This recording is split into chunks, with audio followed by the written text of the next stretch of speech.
когда красные линии, например, заходят на территорию частного землепользования? Или это все делается тайно?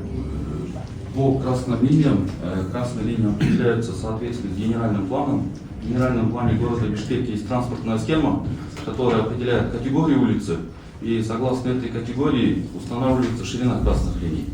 На сегодняшний день в строительных нормах, как раз таки по которым разрабатываются и утверждаются красные линии, нет такого пункта, что необходимо согласовать с населением, но при утверждении генерального плана проводятся общественные слушания, согласно которым утверждается градостроительная документация. Спасибо, я понял. Я вот конкретно тогда на одной улице остановлюсь, в селе Чумары, улица Кочубергенова. Вы считаете, там у вас уже определены красные линии, вы будете расширять там дорогу? По улице Кочубергенова, Ленинский район, село Чумары. Так, улица Кочубергенова, она считается продолжением улицы Садрбаева, да. И там категория улицы идет как магистральная улица общегородского значения, и минимальная ширина красных линий это 40 метров должно быть, от 40 до 60 метров. Как вам известно, планируется строительство нескольких многоуровневых развязок именно от аэропорта до пробивки улицы Садрбаева до южной стороны города Бишкек.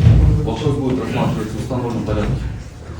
Это да, но, например, сегодня вы говорите 40 метров, там очень узкая дорога, то есть вы будете разрушать дома, получается, если у них в госактах есть определенная территория, юридически за ними закреплена частная территория.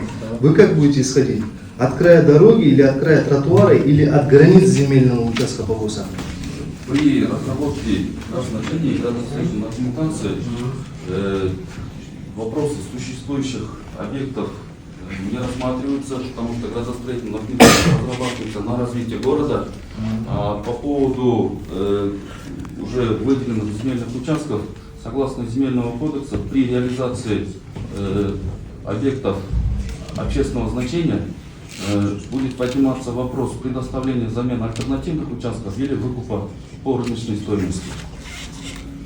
Какое вообще юридическое значение имеет сама красная линия? Красная линия – это линия, красная линия входит в линии градостроительного регулирования. Она определяет территорию между кварталом застройки и территорией общего пользования, то есть расширением улицы. То есть, если вот вы будете расширять дорогу, я думаю, что нужно, наверное, необходимо жителями дать им пояснение о расширении дороги, чтобы они были к этому готовы и все это им разъяснить, скорее всего.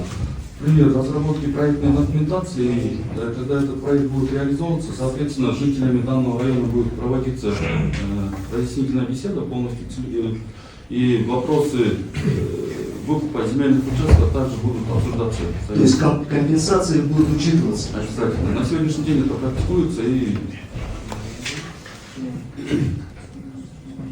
компенсации будут, значит? да, будут. Все, спасибо.